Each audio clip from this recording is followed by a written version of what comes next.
We understand that one of the problems is that most Israelis don't speak Arabic, don't know anything about the Quran, don't know anything about the other people's culture. We insult them so many times in peace negotiations. Our leaders did not know how insulting they were. You are listening to the podcast Women Ending War, where you will hear the voices of Israeli and Palestinian women dedicating their lives to creating a new reality in this land. Welcome. Thanks for joining us. Good morning. Good morning. Lovely to be here. Lovely to have you, Nirit, in the studio and to chat about all your beautiful, amazing work that you do. This is Nirit Oren Sternberg, a veteran peace activist, active with many organizations, including Insan, Heart to Heart, Kol Ezracheha, which means all of its citizens, and Women Wage Peace. Go all around the world speaking for Women Wage Peace. Yes? Not all around, but I've been around, yeah. So I'm really happy to have you here today and hear all about all of these fascinating things you do. Thank you for inviting me. My pleasure. So you recently came back from Cyprus. Yes. So we'll start there. Tell me about what was in Cyprus. We were invited to a conference called The Soft Power of Women. Soft Power of Women. What they can do in conflicts, in solving conflicts. And it was amazing. Mm-hmm. There were very inspiring women there. And we discussed the different approach women have to peace and to conflict resolutions. And we spoke about the fact that women believe in changing conflicts into dilemma. Oh, interesting. Yeah. What does that mean exactly? It means that instead of, I love the Hebrew word, men like להתנצח ולנצח in meetings and arguments. Like to win and be victorious and to really... And to really sort of not be very kind to the other part. Women come to the table, most women or some women, and want to have a win-win situation, take into consideration the situation of both sides, listen to the needs of both sides, and they create a safe space for both sides so that trust can be built. And they really don't believe in living in a conflict situation or wars forever, and don't really want to continue living in such a situation. And that is why Women Wage Peace created what's called the Mother's Call, together with Women of the Sun, our Palestinian sister partner organization. And we worked very hard to create this call. Every word was decided and accepted by both sides. And it calls for women, it asks our leaders to sit back at the table and negotiate an agreement. It calls women in the world to join us in that call and turn the world into a better and safer place. Is that this? Is this the... Yeah, this is the Mother's Call. We call on the peoples of both nations, Palestinian and Israeli, and peoples of the region to join our call and demonstrate their support for the resolution of the conflict. We call on the women of the world to stand by us for a future of peace and security, prosperity, dignity, and freedom for ourselves, our children, and the people of the region. We call on people of peace from around the world, both young and old, religious leaders, people of influence, community leaders, educators, and those who hold this issue close to their hearts to add their voices to our call. Yes? Amen. Yes. Great. Yes, and hopefully everybody listening to this... I think it's it can touch most mothers' hearts, and it can turn the world into a much better place if women join us in this call. What was amazing in Cyprus was to see that Cyprians live in the last 50 years after the war ended, still blame one another, still cannot find empathy in themselves to see the pain of the other. And it's in many ways so similar to the situation here because they were under Ottomanic regime and they were under British regime, and they are not able to forgive one another or find a way to sign a peace agreement to this day. That's so interesting. I interviewed Niveen Sanduka in the previous episode, and we were just talking about this issue of forgiveness and reconciliation. She's a big believer in reconciliation. She was recently in Ireland. And, in Ireland, she was saying how one of the reasons why the peace treaty worked was because before the treaty, they had worked on this issue of reconciliation, of the grassroots work of forgiveness and, building trust among people in the grassroots. And that's a big piece of why it was successful. And what you're saying here is that in Cyprus is the opposite example. The interesting thing is Maya Savir, who wrote a book called Reconciliation, and who studied the South Africa and Rwanda, and she spent a lot of time in Rwanda, believes that you can reconciliate without forgiveness. It can come later on. Interesting. And forgiveness is hard. Forgiveness can be very hard. Forgiveness can be very hard. We can see now that there is very little chance of Israelis ever forgiving the Hamas for what happened on the 7th of October. And on the other hand, we can see that Israelis do not accept or do not want to see or do not get the opportunity to see what we did in Gaza after the 7th of October. And we definitely, both sides are in a very difficult space right now. That is why continuing to do the work of peace is so important, because there is no other way of having security but finding a way to make an agreement that is... So you're saying that it's possible to do that grassroots work without forgiveness, which you say might be particularly important in this context because of how particularly difficult forgiveness will be on both sides. The Gazans are not likely to forgive Israel, and Israelis are not likely to forgive October 7th. Is that... and I translated an interview that Maya had just had lately in Haaretz newspaper, and I sent it to people, including the people that were in Cyprus in the meeting.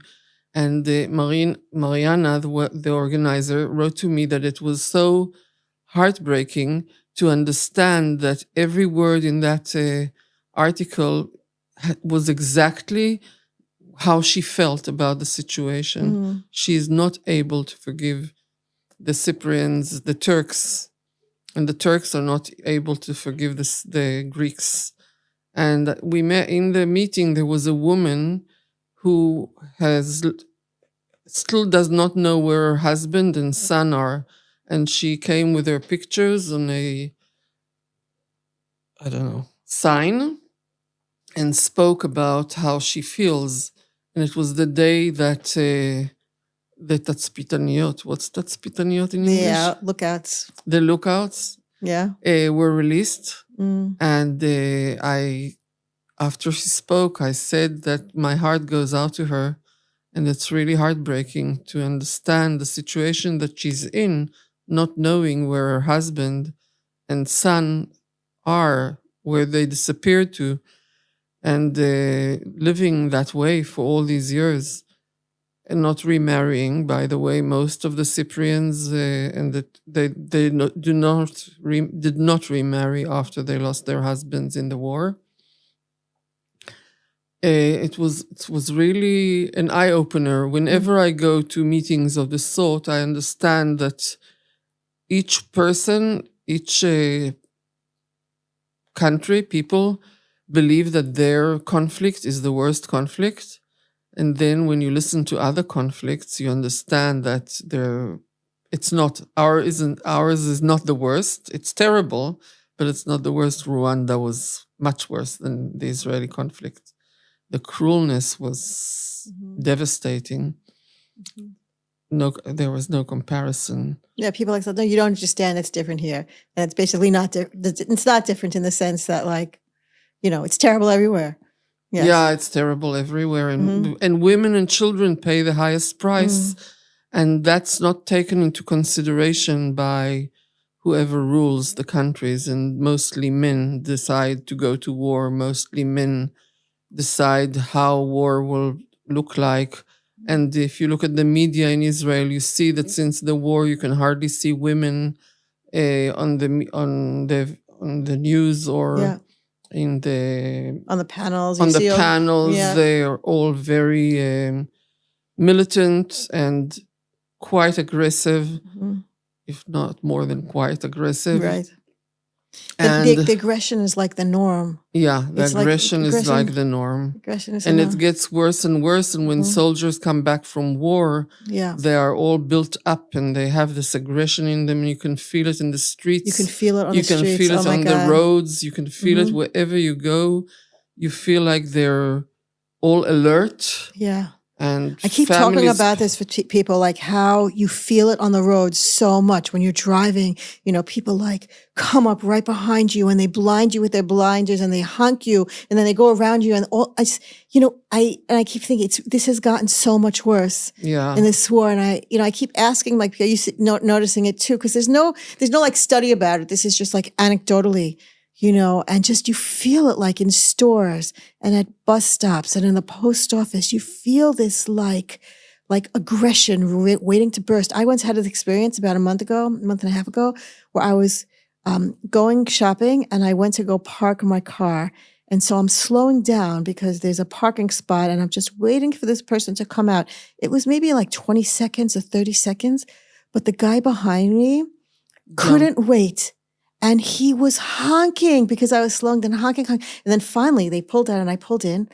And this guy started screaming at me and cursing me and calling me very gendered names, And it was like all of this like rage, just all of this aggression and rage. And I'm feeling like this is totally connected.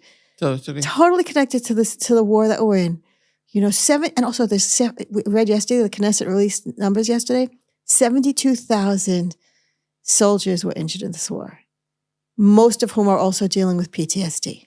So we're dealing with all of this lingering pain and lingering trauma, not to mention all the people who were directly affected by October 7th, and the hostages and the hostage families and the displaced and all of that. But we're talking about people who were like trained to be soldiers, gave their whole bodies and their whole minds to be soldiers, did this in some cases for months and months on end, and now are coming back into society, into civilian life, with those injuries and those pains and those wounds and the mental wounds and all of that training into the soldier mindset. And this is what we are. And nobody's talking about this. Nobody in the government is talking about how do we rebuild a civil society? How do we rebuild civility? How do we rebuild what it means to be human? How do we rebuild our sense of like basic humanity built on a sense of compassion and empathy? Like compassion and empathy are like gone. They're gone. Absolutely. There is no compassion. There's no empathy. And no one in this government is interested in healing or in taking care of the trauma that is over post-trauma. And there is a study in Switzerland that post-trauma goes back 7 generations or continues to come back 7 generations through the sperm. Really? Yeah. In the DNA. Post-trauma in the DNA. It changes the DNA. Absolutely. So we have so much work to do. So much work. And we have to understand that if we don't do the work, it will only get worse, because when people in our government sit with the voice of the never again, not that it worked for them, because they did everything in their power to not be careful and not be serious about that. So, but when that is what drives them, that is what drives them. The fear really drives them.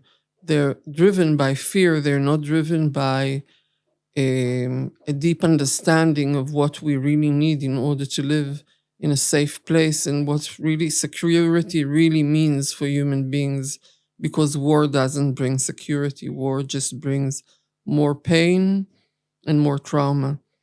Yeah. And that's Wow. the most important thing.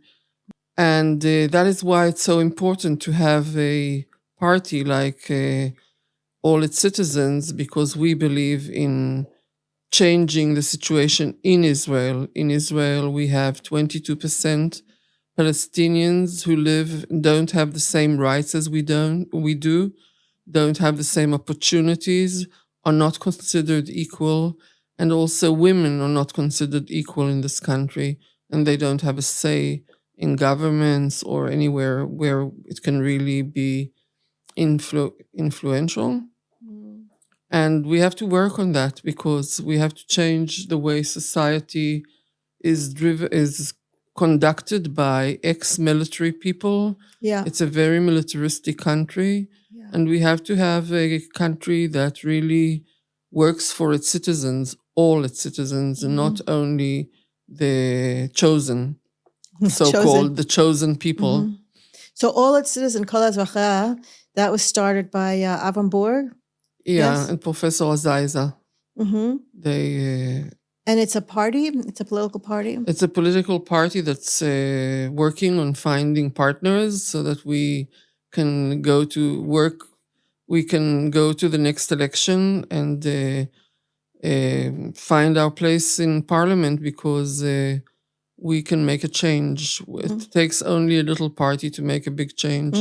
Don't need many people, but we do need enough partners so that we can be able to get our place in parliament. So it's a political party, but it doesn't have a list yet? It doesn't have its own list, or? What does that mean? Like a list, its own, like if there was to be an election tomorrow, would Kol Azracha run? We don't know yet who will be on the list. We haven't chosen the list, but we're on the works. We're really doing our best to create a serious body of politics that will work for all its citizens. Yeah. You have some amazing people involved. I mean, I know a few people on your board, and like you, Nirit. No, but there's some really wonderful people also. Yes, they are. Dr. Warda Sada is on the list, and Anat Asya, who I also interviewed. Who we met through Anat. Yes, we met through Anat, and we are going together through an amazing course on multicultural issues and how they affect negotiations. And we understand that one of the problems is that most Israelis don't speak Arabic, don't know anything about the Quran, don't know anything about the other people's culture. And there are more Palestinian Israelis are more educated in that sense, because they have no other choice. They do speak, many of them speak Hebrew, and many of them go to Israeli schools that for some reason teach them the Jewish history and not their own history. So we really have to learn the differences and understand how, if we don't understand how respect is so important for Palestinians, we insult them so many times in different peace negotiations. Our leaders did not know how insulting they were towards their opponents. Yeah, you hear this all the time. Like, for instance, when you speak to Muslims about Ramadan, for example, Ramadan is a time of fasting, it's a time of prayer, it's a time of introspection. Like, Muslims tend to be very mellow and spiritual during Ramadan. But if you hear it on the Israeli radio, Ramadan, or Israeli news, Ramadan is a time to be afraid. Oh, Ramadan is coming, so Israelis need to be afraid of Ramadan. And that is so offensive and disrespectful, like in the way that you're talking. Like, we really should be, during the month of Ramadan, having on our radio, Ramadan Kareem to all of our Muslim listeners. Absolutely. Because it's, and then imagine how that discourse would be totally different. And also, by the way, multiculturalism is a beautiful thing and it's enriching, it's enriching for all of us as human beings to recognize that, wow, we have in this country different people with different histories and traditions, and they're all, colors and music and food and tastes and ideas and prayers and all of that. And why don't we learn that and study that and embrace it, because it would all make us all better, Absolutely. and we could be doing that. Yes. But we have never had leaders with that vision. We've never had leaders who say, oh, this country could be a place of rich diversity. Absolutely. They have diversity maybe a little bit within Jews. Like I had this conversation recently with someone who's like, oh, Israel's one of the most diverse countries, diverse for Jews. Like among Jews, there's diversity. There's people from lots of different countries. But that version of Israeli diversity completely excludes anybody not Jewish. They don't count as part of the vision of diversity. It was really... And you know what's interesting about South Africa? My mother was South African. Is that in South Africa, with all the apartheid, there is so much respect and interest, and they embrace the culture, the music, the arts, the crafts. It's in any house in South Africa. Doesn't matter if you're from Dutch origin, British origin, Jewish origin, you will find African art as part of their everyday living. And growing up in a South African home, I was really open and experienced all that from an early childhood. I never felt... Anyway, my mother left South Africa because of apartheid. Oh, really? So I really am happy for her that she's not around now to see what has become of the country she came to in 1948 and chose to stay in. And so you grew up with a lot of this consciousness, the peace consciousness? A lot of, because I grew up in Haifa, which is really one of the cities that lives in peace. People, and my parents had Druze friends, and my father had a partner in Kfar Manda, a business partner. So I grew up it wasn't a discussion who was better or who, no one ever spoke about them being our enemy. So for me, and I grew up on a street that on the way to Kababir, which is an Ahmadi village, and they are peace-seeking Muslims. And I went to Beit HaGeffen as a youngster, and I was really involved in peace building from a very young age. I was a member of Peace Now from the day it was created, and it's interesting. Some people would say it's really naive of me to still believe in peace, but I don't see any other way. And what do you say when people tell you you're naive? I get that also. I get called naive. Firstly, I believe in naivety in a sense. I think naivety has to do with believing in the good in people, and not like many people, including Freud, by the way, that believe in that people were born evil. So I really I search for the good in people and not the bad in people. Sometimes I find out later that there is some bad in everyone, and sometimes a little bit more than I would like to experience. I can tell you about an experience I had last week. Yeah, tell me. I was flabbergasted, not less. I went to meet a group of Jewish settlers from the Atzionut Hadatit. Religious Zionism, yeah. Religious Zionism. And we went into a room, 5 women, and the question was, how do you see war and peace after this war? And we all spoke, and then the 5th woman who spoke said that she's really touched by the fact that she really believes we want tikkun olam. And I smiled, and then she said, you are not going to enjoy what I have to say. Oh, no. And then she said, as there is not a family of hostages in the room, I can say I believe we shouldn't save them because it's a high price to pay for the security of 9 million Jews. And then she said, we have a great opportunity to ask all people from Gaza to leave. And those who choose to stay, we should kill. Oh. And after we kill them, we should לשטח את עזה. Erase Gaza and build a city like Dubai or the Riviera. And I was shocked. It was the first time ever that I saw face to face a woman that said all of that with a soft voice, with a smile, in such a gentle voice.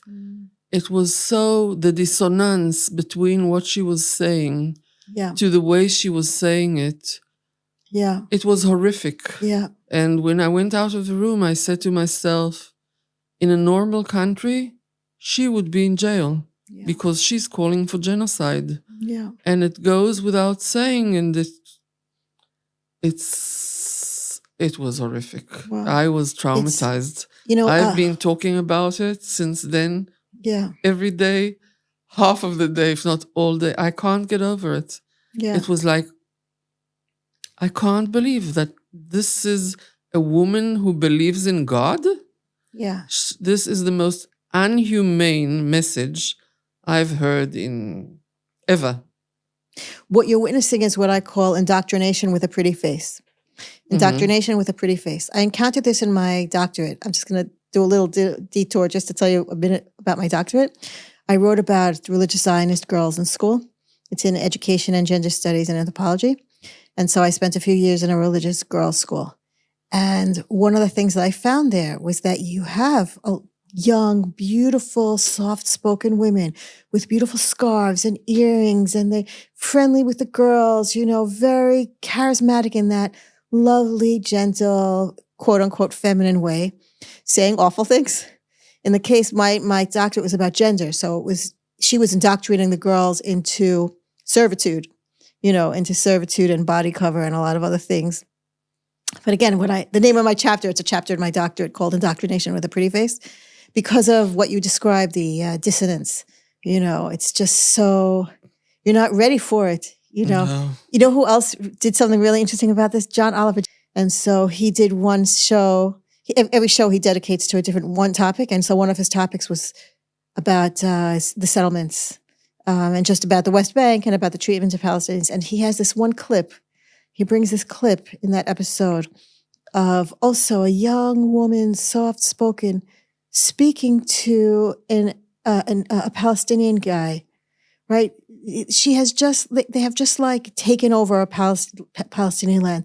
And she says to the interviewer, this camera guy interviewing her, she says to him with a straight face, yeah, it's really okay to kill Palestinians. Like that, with this soft-spoken voice. Yes, just kill any Palestinians. It's crazy to watch. It's absolutely insane to watch this. And you're like, what? What is happening? But what you're describing, that sort of dissonance, the indoctrination with a pretty face, is like, we as like the Jews, I mean, I say this like I grew up religious and, I was religious most of my life. And, so we grew up with this idea that we're like special and we're good. What you said, chosen. The chosen people. We're chosen and we're good and we're righteous and all of these things. And we speak with that righteous tone. We speak with that tone of, look how great we are. But sometimes we can speak in that tone and say horrible things, and it's hard. It's really complicated. It's really jarring.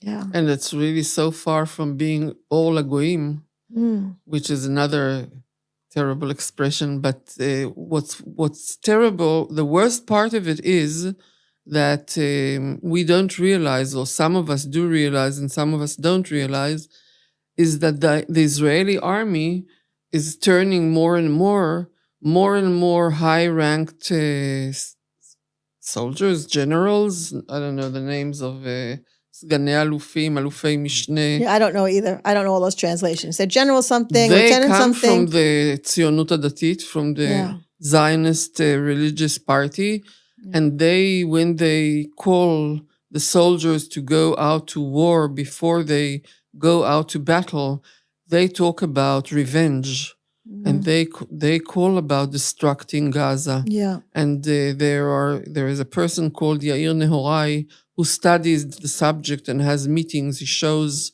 all these נאומים. Speeches of war, before war. Yeah. And he shows so many rabbis of the Jewish Zionists in their מכינות, קדם צבאיות. Yeah, the pre-army programs. Pre-army programs, how they teach all this hatred. Yeah. And it becomes in a the religious... name of Judaism, right. which is really so upsetting because Judaism is also a culture, and every Jew wakes up in the morning and prays for peace. Yeah. What happens?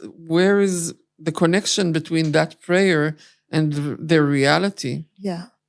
Religion has definitely been co-opted in this war. Yes. You see it like in a lot of ways. You see a lot of religious, like, I mean, you even heard Bibi Netanyahu talking about Amalek recently, like a month or two ago. He was talking. He also says Be'ezrat Hashem all the time. So, you know, there's definitely a religious angle that has become part of this war, which is terrifying. This government is so religious and so disconnected with it. You saw what happened in the parliament yesterday. The head of one of the Jewish parties didn't recognize the brother of who was just buried after being killed by our people, by the Israeli army in Gaza. And he didn't know that his name was Dani. Everyone in this country knows him. He was so active in trying to bring them back. So it's really... So, you know, what's interesting about Kol Ezrachei, you know, I follow Avram Borg. I feel like he doesn't know me, obviously, but like I feel connected to his story. I really identify with him a lot because I have like a similar sort of life trajectory to him, that he came from really establishment religious Zionism, like really has a establishment that there is, you know, the most, and then he made this switch somewhere around the age of like 40 or something. You know, he like suddenly said, wait a second, what's all the stuff that I was brought up with? You know, when he gradually like turned around and, you know, started to like speak a whole different language. So I feel like I had a very similar change to him. I also, you know, grew up with all the religious Zionism, and it was like my whole identity for 40 years, you know, until I sort of learned to sort of question and talk back to my culture. And I feel like a lot of what I'm trying to do in my life, in this work, is sort of speak to the people who came from the same place that I do, and sort of like, or maybe not the same place, but, you know, to get people in general maybe to like to talk back to their cultures and to sort of ask for a second before you just sort of accept the sismaot, you know, the sort of lingo and the, you know... Indoctrination. Yeah, exactly. Jewish indoctrination. To sort of question and sort of like ask yourself, who am I as a human being? What do I see in the other human being who's sitting across from me?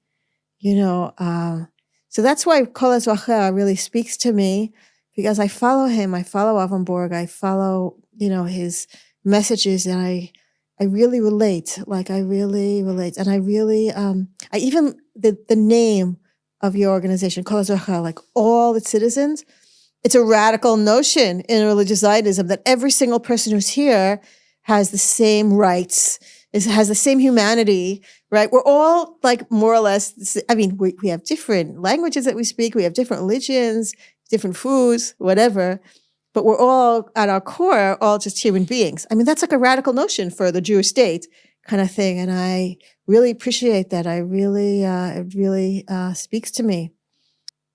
Ben Gurion, when Israel was established, that is what was written in the Achrazat Ha'atzmaut. The Declaration of Independence. Yeah, that Israel will be it says there, Kol Ezrachei, Medinat Kol Ezrachei. The state for all of its citizens. It doesn't say democracy, by the way. It says a Jewish state that will include all of its citizens. It's word by word written there. And I don't know if you know, but one of the things Avraham Burg always mentions is that he comes from the Slonim family. His mother comes from the Slonim family, which grew up in Hebron. And in the times of the Praot, their Muslim neighbors... 1929, the time of... 29. 29, yeah, in Hebron. Their Muslim neighbors hid them away so that they would not be hurt and saved their lives. So that was like when he understood that, it was a turning point in his point of view of the situation. And also he did an amazing journey. He's a very deep thinker and a wonderful person. I really appreciate the way and he's a real left humanitarian who really walks his talk, which is, I find it a little rare. So many people in this country, if you ask from the left, if you ask them if they've ever sat down to have a coffee with an Arab, will say no. They know them from the restaurant, they know them from the garage, but to sit down and meet and have a conversation and realize that we are all human beings with the same needs, with the same feelings, with the same dreams, and that our narratives are used against us. They are used to cause conflict and to cause hatred and to cause fear.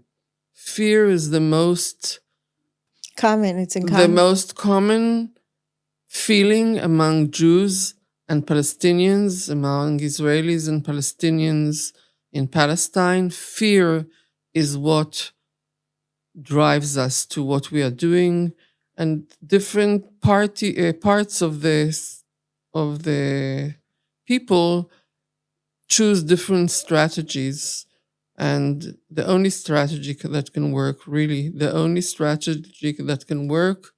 is being able to realize we all seek for security and peace, and we all want to live a quiet, loving, secure life in this everywhere. And it's time women made a change. Really, it is. So women can do it. Women can do it. Why do you say that the women's role is so important here? Because the women believe in so many, they have such a wider point of view of life. First of all, they bear their children. You don't bring children into the world in order to send them to the army and find yourself having lost your child. And it's a deeper notion, and also it's a political point of view. Women, not only a feminine point of view. And women have the ability to see the other. Many women, not all women, but not yes. all women. Right. Most women have the ability to see the other, to see their pain, to be more. They have more ability for empathy.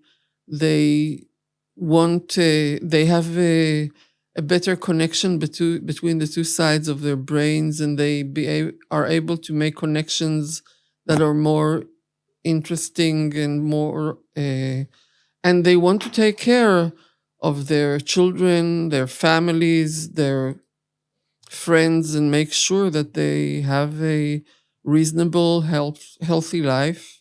They take into consideration education and health and old age and so many, and water, and they have the ability to see that there is enough for everybody, and that we can share it and we can enjoy it, and we don't have to feel that there is a lack isn't enough for everybody. And they just have a different point of view that I believe that can make a really deep change.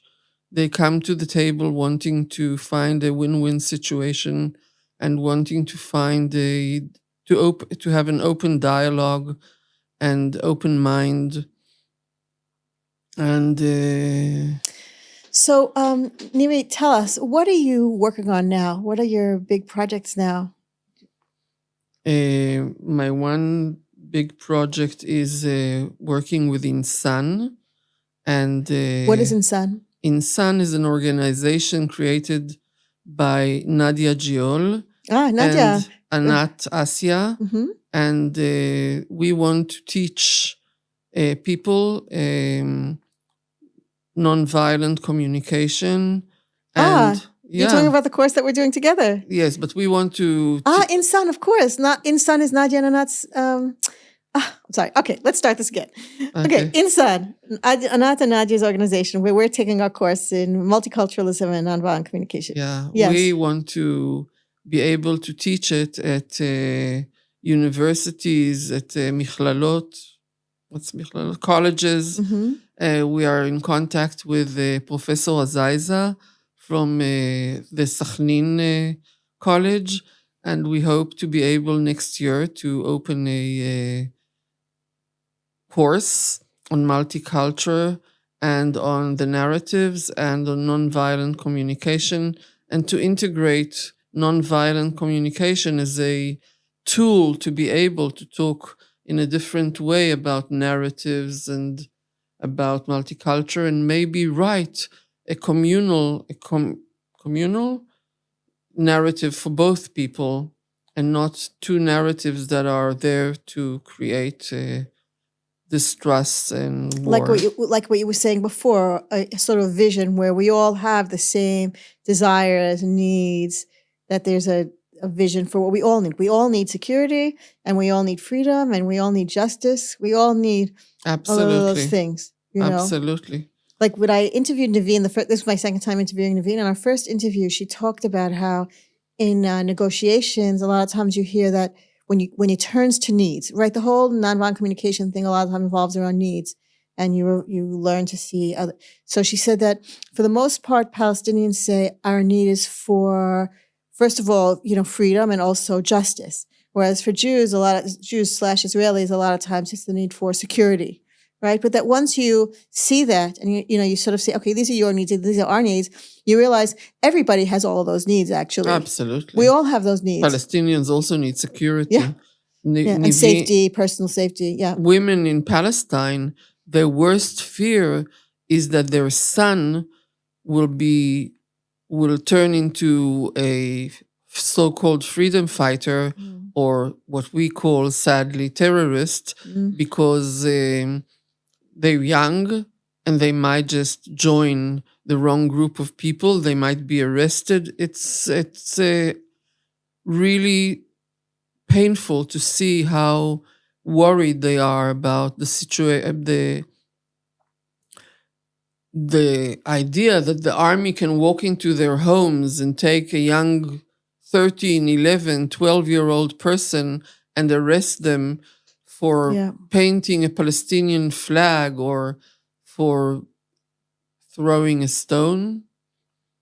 That also happens. I once met a Palestinian that told me that as children in Jericho, they would throw stones because the Israelis would shoot tear gas, and then the principals would send them home. So in order to skip school, they would... I couldn't get it. He's a member of Combats of Peace. Yeah, he told us that was an amazing story. Oh, yeah. Did you ever read the book, A Paragon, by Kala? I forget his name. A Paragon is about combatants for peace. It's about the two founders, two of the main guys in Combatants for Peace. I didn't read the book, but I met them. That's one of them. That's one of them. He told the story. Yes. I was going to say, I think I heard that. I read that story in that book. I'm pretty sure I read that story. Yes? Yes. You imagine people throwing stone because they want to break from school and finding themselves in prison because the Israeli soldiers managed to grab them and arrest them. Yeah. So that's a great fear that Palestinian women live daily, which is really, and also going through checkpoints. Yeah. I don't know if you've ever seen Palestinians they wish they could now, coming to work every day, the way that what they have to go through the checkpoints, it's like cows being taken to be slaughtered. It's really it's dehumanizing, dehumanizing and terrifying. Yes. Okay, so Nirit, we have to end in about a minute. So it's so great to chat with you and share ideas with you, and we definitely should do this again, especially if you have come anytime and share stuff that you're doing. My last question is, what brings you hope amid all of this? What brings me hope is meeting people that believe like me, that there is still, that is the only answer to the situation, finding a way to sign an agreement with the Palestinians and finding a way to reconciliate, finding a way to create trust, understanding that we need to meet one another. We need to realize that there are brave women out there and people who have dreams and dare to dream, and understand that that is the only solution to the situation. And it will be really great if it happens sooner than later, because we've paid such a high price. Yes. And when you go, that's what brings me hope. I meet people daily. I feel blessed. And I thank the women around me and the men around me who still continue to do the work and to believe it's possible. It's not simple these days, but it's must. That's the only way. Also, I was born an optimist. A friend of mine says that optimism is a born trait, characteristic or trait, yes? Yeah, and tikva, hope, is learned. Oh, interesting. Yeah. So you were born optimist and you learned hope from your South African mother. Absolutely. And for growing up in Haifa. Optimism is a problem, but Optimism is a problem? Yeah, optimism is a problem if you only, realism is a little safer than optimism. Oh, realism is safer. Optimism is risky. Optimism is risky. Absolutely. You're a risk taker. Absolutely. Sad. Yeah, I am. Fantastic. Nirit, it was so great to chat with you. It was great talking to you too. Yes, and good luck with everything. Thank you for inviting me. It's my pleasure. And I'll see you at NBC. Absolutely. Yes. Yes, we're going to meet next month, soon. Yeah, soon. In April. Yeah. So that's exciting. It's really great. It's really great to talk to you. And it would really be, if you can put it at the bottom of the interview and this one too. Yeah. It will be amazing. Fantastic. We'll do that. Thank you. Thank you for everything you do. Okay. Thank you for everything you do. You've been listening to the podcast Women Ending War. If you like this, please subscribe, share, like, and comment. Links to our channels on YouTube, Spotify, and Apple are below. Follow us on Facebook, Instagram, and Substack. In peace, salam, and shalom.